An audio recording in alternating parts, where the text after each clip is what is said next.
ನಮಸ್ಕಾರ, ರಿವ್ಯೂ ಚಾನಲ್ಗೆ ಸ್ವಾಗತ. ನಾನು ಸೌಖ್ಯ ಗಾಂವ್ಕರ್.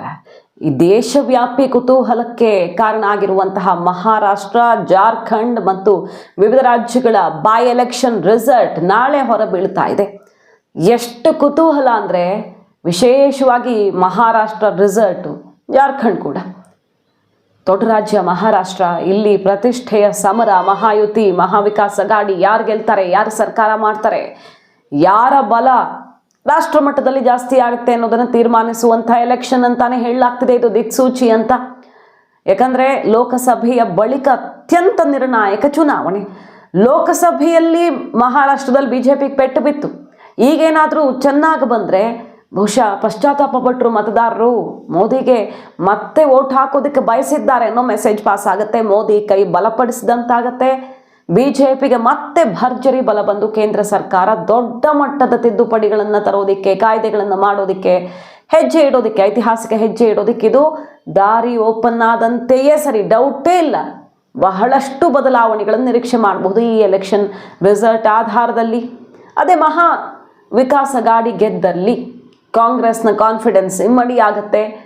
ಕರ್ನಾಟಕ, ತೆಲಂಗಾಣದ ಬಳಿಕ ಮತ್ತೊಂದು ದೊಡ್ಡ ರಾಜ್ಯದಲ್ಲಿ ಅಧಿಕಾರ ಹಿಡಿದು ಬಿಟ್ಟರೆ ಅದು ಬೇರೆದೇ ಲೆವೆಲ್ ಕಾನ್ಫಿಡೆನ್ಸ್ ಕಾಂಗ್ರೆಸ್ಗೆ. ರಾಹುಲ್ ಗಾಂಧಿ ನಾಯಕತ್ವಕ್ಕೆ ಸಿಗುವಂಥ ಮಹಾಬಲ. ಹಾಗಾಗಿ ಇಷ್ಟೆಲ್ಲ ಕುತೂಹಲ ಇದೆಯಲ್ಲ. ಸಟ್ಟಾ ಬಜಾರ್ ಸಮೀಕ್ಷೆ ಏನು ಹೇಳ್ತಾ ಇದೆ? ಎಕ್ಸಿಟ್ ಪೋಲ್ ನಂಬೋಕ್ಕಾಗಲ್ಲ. ಎಕ್ಸಿಟ್ ಪೋಲ್ಗಳೆಲ್ಲ ಮಹಾಯುತಿಗೆ ಬರುತ್ತೆ, BJP ಪ್ಲಸ್ ಪಕ್ಷಗಳು ಬರುತ್ತೆ. ಜಾರ್ಖಂಡಲ್ಲೂ BJP ಗೆಲ್ಲುತ್ತೆ. ಕರ್ನಾಟಕ ಬೈ ಎಲೆಕ್ಷನ್ನಲ್ಲೂ ಕೂಡ BJP ಅಂದರೆ NDAಗೆ ಹೆಚ್ಚು ಸ್ಥಾನ, 3ರಲ್ಲಿ 2 NDAಗೆ ಅಂತ ಕೊಡ್ತಾ ಇರೋದಲ್ವ. ಹಾಗಾದರೆ ಸಟ್ಟಾ ಬಜಾರ್ ಏನು ಹೇಳ್ತಾ ಇದೆ? ಸಟ್ಟಾ ಬಜಾರಲ್ಲಿ ದುಡ್ಡು ಯಾವ ಥರ ದುಡ್ಡು? ಕೋಟಿಗೆ, ಸಾವಿರಾರು ಕೋಟಿಗೆ ಬೆಟ್ಟಿಂಗ್ ಈ ನಂಬರ್ ಮೇಲೆ ನಡೆಯುತ್ತೆ. ಹಾಗಾಗಿ ಪಕ್ಕಾ ಲೆಕ್ಕ ಇರುತ್ತೆ. ಎಕ್ಸಿಟ್ ಪೋಲ್ಗಳು ಬಹಳಷ್ಟು ಬಾರಿ ತಲೆ ಕೆಳಗಾಗಿವೆ. ಅದು 23ರ ವಿಧಾನಸಭಾ ಚುನಾವಣೆ ಕರ್ನಾಟಕದಲ್ಲಿರಬಹುದು, 24ರ ಲೋಕಸಭಾ ಚುನಾವಣೆಯಲ್ಲಿರಬಹುದು. ಹಾಗೆ ಮೊನ್ನೆ ಹರಿಯಾಣ ಎಲೆಕ್ಷನ್ ಕಾಂಗ್ರೆಸ್ ವಿನ್ ಅಂತ ಕೊಟ್ಟು BJP ಬಂತಲ್ಲಿ. ಬಹಳಷ್ಟು ಬಾರಿ ಇತ್ತೀಚೆಗೆ ಎಕ್ಸಿಟ್ ಪೋಲ್ ನಿಜ ಆಗಿದ್ದೇ ಇಲ್ಲ ಅಂದ್ಕೊಳ್ಳಿ. ಆದರೆ ಸಟ್ಟಾ ಬಜಾರ್ ಪ್ರತಿ ಬಾರಿಯೂ ಪಕ್ಕಾ ಲೆಕ್ಕ ಕೊಟ್ಕೊಂಡು ಬಂದಿದೆ. ಕರ್ನಾಟಕದಲ್ಲಿ ಕಾಂಗ್ರೆಸ್ಸು 130 ಗಡಿ ದಾಟುತ್ತೆ ಅಂತ ಸಟ್ಟಾ ಬಜಾರ್ ಕೊಟ್ಟಿತ್ತು. ಇಲ್ಲಿ 1-2 ಸಮೀಕ್ಷೆಗಳಷ್ಟೇ ಕಾಂಗ್ರೆಸ್ ವಿನ್ ಅನ್ನುವಂತಹ ಸುಳಿವು ಕೊಟ್ಟಿದ್ವು. ಬೇರೆ ಎಲ್ಲ ಅತಂತ್ರ, ಅದು ಇದು ಅಂತ ಹೇಳಿದ್ದೆ ಹೆಚ್ಚು. 24ರ ಚುನಾವಣೆಯಲ್ಲಿ ಸಟ್ಟಾ ಬಜಾರ್ BJPಗೆ ಬಹುಮತ ಬರಲ್ಲ ಅನ್ನುವ ಪಕ್ಕಾ ಲೆಕ್ಕ ಕೊಟ್ಟಿತ್ತು ಲೋಕಸಭೆಯಲ್ಲಿ. ಅದು ನಿಜ ಆಯಿತು. ಹಿಂದೆ ನಿಜ ಆಗಿದೆ. ಈ ಚುನಾವಣೆಯಲ್ಲಿ ಏನು ಕೊಡ್ತಾ ಇದ್ದಾರೆ ಹಾಗಾದರೆ? ಸಟ್ಟಾ ಬಜಾರ್ ಸಮೀಕ್ಷೆ ಎಲೆಕ್ಷನ್ಗೆ ಮೊದಲು ಕೊಟ್ಟಿದ್ದೇನು, ಈಗ ಎಕ್ಸಿಟ್ ಪೋಲ್ ಎಲ್ಲ ಬಂತಲ್ಲ ಎಲೆಕ್ಷನ್ ಆದಮೇಲೆ, ಆ ಟೈಮಲ್ಲಿ ಕೊಟ್ಟಿದ್ದೇನು, ಒಂಚೂರು ಚೇಂಜಸ್ ಆಗಿದೆ. ಒಂದು 5-6 ಸ್ಥಾನಗಳಲ್ಲಿ ಸಟ್ಟಾ ಬಜಾರ್ ವೇರಿಯೇಷನ್ ತೋರಿಸ್ತಾ ಇದೆ. ಈ ಎಲೆಕ್ಷನ್ನು 1995 ಬಳಿಕ ಅತಿ ಹೆಚ್ಚು ಮತದಾನ ನೋಡಿರೋ ಚುನಾವಣೆ ಮಹಾರಾಷ್ಟ್ರದಲ್ಲಿ. ಸಿಕ್ಕಾಪಟ್ಟೆ ವೋಟಿಂಗ್ ಆಗಿದೆ. ಅಂದರೆ ಒಂದೋ ಬದಲಾವಣೆ ಬಯಸಿದ್ದಾರೆ, ಇಲ್ಲಾಂದರೆ ಇರೋರಿಗೆ ಇನ್ನೂ ಜಾಸ್ತಿ ಬಲ ತುಂಬೋಣ ಅಂತ ಬಯಸಿದ್ದಾರೆ. ಅವರವರ ಲೆಕ್ಕಾಚಾರದಲ್ಲಿ ಇದ್ದಾರೆ. BJP ಹೌದು ನಮ್ಮ ಸರ್ಕಾರಕ್ಕೆ ಮತ್ತೆ ಅಧಿಕಾರ ಕೊಡೋಕೆ ಬಂದು ಓಟ್ ಹಾಕಿದ್ರು ಅಂತ ಅಂದ್ಕೊಳ್ತಿರಬಹುದು. ಮಹಾವಿಕಾಸ್ ಅಘಾಡಿ ಬದಲಾವಣೆಗೋಸ್ಕರ ಅಂತ ವಿಶ್ಲೇಷಿಸ್ತಾ ಇದೆ. ಸಟ್ಟಾ ಬಜಾರ್ ಪ್ರಕಾರ, ಫಲೋಡಿ ಸಟ್ಟಾ ಬಜಾರ್ ಪ್ರಕಾರ BJPಗೆ 90ರಿಂದ 95 ಸೀಟ್ಸ್ ಬರುತ್ತೆ. ಅಂದರೆ ಇಂಡಿವಿಜುವಲ್ ಆಗಿ ಪಾರ್ಟಿ ಎಷ್ಟೆಷ್ಟು ಅಂತ ನೋಡ್ತಾ ಹೋಗೋದ್ರೆ ಶಿವಸೇನೆ ಶಿಂಧೆ ಬಣಕ್ಕೆ 36ರಿಂದ 40, NCP ಅಜಿತ್ ಪವಾರ್ ಬಣಕ್ಕೆ 12ರಿಂದ 16 ಸ್ಥಾನಗಳು ಬರ್ತವೆ. ಸೊ ಓವರ್ ಆಲ್ ಫಲೋಡಿ ಸಟ್ಟಾ ಬಜಾರ್ ಪ್ರಕಾರ 142ರಿಂದ 151 ಸ್ಥಾನಗಳು, 145 ಮ್ಯಾಜಿಕ್ ನಂಬರ್, 288ರಲ್ಲಿ 145 ಮ್ಯಾಜಿಕ್ ನಂಬರಲ್ಲಿ ಫಲೋಡಿ ಸಟ್ಟಾ ಬಜಾರ್ ಕೊಡ್ತಿರೋದು. 151ರ ತನಕನೂ ಬರ್ಬೋದು. ಮ್ಯಾಜಿಕ್ ನಂಬರ್ ಈಸಿ ಪಾಸ್ ಆಗುತ್ತೆ, ಸರಳ ಬಹುಮತ ಬರುತ್ತೆ. ಆದರೆ ಸಿಕ್ಕಾಪಟ್ಟೆ ನಿರೀಕ್ಷೆ ಮಾಡೋಕ್ಕಾಗಲ್ಲ, ಜಸ್ಟ್ ಪಾಸ್ ಆಗುತ್ತೆ. ಏನು ಬೇಕೋ ಮ್ಯಾಜಿಕ್ ನಂಬರ್ಗೆ, ಏನು ಸರ್ಕಾರ ಮಾಡೋಕೆ ಬೇಕೋ ಅಷ್ಟು ಬರುತ್ತೆ ಅಂತ ಕೊಡ್ತಾ ಇರೋದು. ಇನ್ನೊಂದು ಸಟ್ಟಾ ಬಜಾರ್, ಗುಜರಾತ್ ಸಟ್ಟಾ ಬಜಾರ್ ಏನು ಕೊಡ್ತಾ ಇದೆ? 138ರಿಂದ 141. ಫಲೋಡಿ ಸಟ್ಟಾ ಬಜಾರ್ ಕಂಪೇರ್ ಮಾಡಿದ್ರೆ ಇದು ಸ್ವಲ್ಪ ಕಡಿಮೆ.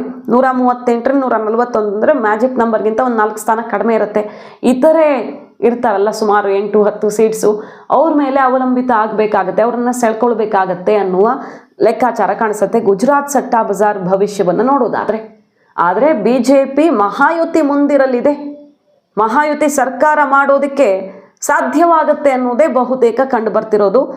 ಕಡಿಮೆ ಅಂದರೆ ಒಂದು 4 ಸೀಟಲ್ಲಿ ಹೆಚ್ಚು ಕಡಿಮೆ ಆಗಬಹುದು ಅಂತ. ಜಾರ್ಖಂಡಲ್ಲಿ ಏನಾಗುತ್ತೆ? ಫಲೋಡಿ ಸಟ್ಟಾ ಬಜಾರು NDAಗೆ 45ರಿಂದ 47 ಬರುತ್ತೆ ಅಂತ ಕೊಡ್ತಾ ಇರೋದು. ಅಲ್ಲಿ 41 ಮ್ಯಾಜಿಕ್ ನಂಬರ್, 81ರಲ್ಲಿ 41 ಬರಬೇಕು, 41 ಅಲ್ಲ ಅದಕ್ಕಿಂತ ಜಾಸ್ತಿನೇ ಬರುತ್ತೆ. ಜಾರ್ಖಂಡಲ್ಲಿ ಈಸಿ ಪಾಸ್ ಆಗುತ್ತೆ ಅಂತ ಗುಜರಾತ್ ಸಟ್ಟಾ ಬಜಾರು ಕೊಡ್ತಿದೆ, ಫಲೋಡಿ ಸಟ್ಟಾ ಬಜಾರು ಕೊಡ್ತಾ ಇದೆ.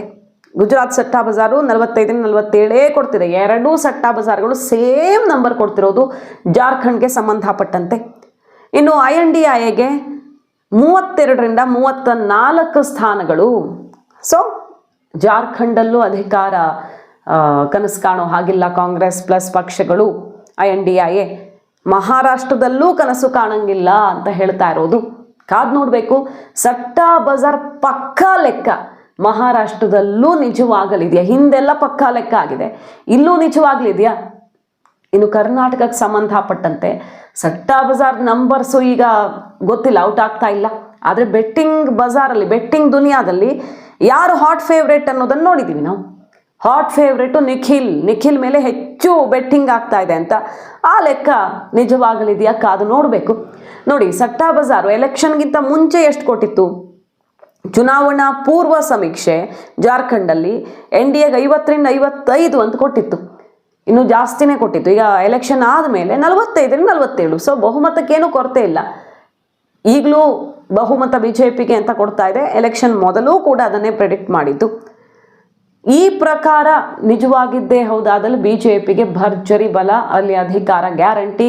ದೇವೇಂದ್ರ ಫಡ್ನವೀಸ್ ಅವರು CM ಆಗೋದಕ್ಕೆ ದಾರಿ ಸುಗಮವಾಗಲಿದೆ. ಮತ್ತಿದು ದೇಶವ್ಯಾಪಿ ಪರಿಣಾಮ ಬೀರಬಲ್ಲಂತಹ ಒಂದು ಎಲೆಕ್ಷನ್ನು. ಅಧಿವೇಶನ ಶುರುವಾಗ್ತಾ ಇದೆ. ಅಧಿವೇಶನದಲ್ಲಿ ಅದಾನಿ ಕೇಸ್ನ ಕಿಡಿ ಹೊತ್ತುಕೊಂಡು ಯಾವುದೇ ಸ್ವರೂಪವನ್ನು ಪಡ್ಕೊಳ್ಬಹುದು. ಈ ಎಲೆಕ್ಷನ್ ಗೆದ್ರೆ ಕಾನ್ಫಿಡೆನ್ಸ್ ಡಬಲ್ ಮಾಡಿಕೊಂಡು ಬಿಗ್ ಕೌಂಟರ್ ಕೊಡೋದಕ್ಕೆ ತಯಾರಿ ಮಾಡ್ಕೊಂಡೇ ಬಿಟ್ಟಿದೆ. ಈಗಾಗಲೇ ಕೌಂಟರ್ ಕೊಡ್ತಾ ಇದ್ದಾರೆ. ಯಾರ ಸರ್ಕಾರದಲ್ಲಿ ಭ್ರಷ್ಟಾಚಾರ ಮಾಡಿರೋದು, ಯಾವ್ಯಾವ ರಾಜ್ಯದಲ್ಲಿ ಅದಾನಿ ಭ್ರಷ್ಟಾಚಾರ ಮಾಡಿದ್ದಾರೆ, ಕಿಕ್ ಬ್ಯಾಕು ಮತ್ತೊಂದು ಲಂಚ ಕೊಟ್ಟಿದ್ದಾರೆ ಅಂತ ಕೇಳಿ ಬರ್ತಿರೋದು ಕಾಂಗ್ರೆಸ್ಸು, ಇನ್ನಿತರ ಕಾಂಗ್ರೆಸ್ ಮಿತ್ರ ಪಕ್ಷಗಳ ಅಧಿಕಾರ ಇರುವ ರಾಜ್ಯಗಳಲ್ಲಿ ಅಂತ ಕೌಂಟರ್ ಕೊಟ್ಟು ಲೆಕ್ಕ ಇಡ್ತಿರೋ ಹೊತ್ತಲ್ಲಿ ಇದು ತಾರಕಕ್ಕೆ ಇರ್ತಿದೆ ಕೆಸರಚ್ಚಾಟ. ಈ ವಿಚಾರದಲ್ಲೂ ಕೂಡ ಎಲೆಕ್ಷನ್ ರಿಸಲ್ಟ್ ಕನೆಕ್ಟೆಡ್. ಬಹಳಷ್ಟು ಬದಲಾವಣೆಗಳನ್ನು ತರಬಲ್ಲ ಚುನಾವಣೆ ಇದು. ಶೇರ್ ಮಾರ್ಕೆಟಿಂದ ಹಿಡಿದು ದೊಡ್ಡ ನಿರ್ಧಾರಗಳನ್ನು ತಗೊಳ್ಬಹುದು ಮೋದಿ ಸರ್ಕಾರ. ಇಲ್ಲಿ ರಿಸಲ್ಟ್ ಪಾಸಿಟಿವ್ ಆಗಿ ಬಂದರೆ ಐತಿಹಾಸಿಕ ನಿರ್ಧಾರಗಳನ್ನು ಪ್ರಕಟಿಸಬಹುದು. ನೋಡಬೇಕು. ಮಾಹಿತಿ ನಿಮ್ಗೆ ಇಷ್ಟ ಆಗಿದ್ರೆ ಮಿಸ್ ಮಾಡಿದ್ರೆ ನಮ್ಮ ಚಾನಲ್ನ ಸಬ್ಸ್ಕ್ರೈಬ್ ಮಾಡಿ, ನಿಮ್ಮ ಅಭಿಪ್ರಾಯ ಕಮೆಂಟ್ ಮಾಡಿ ತಿಳಿಸಿ. Thank you.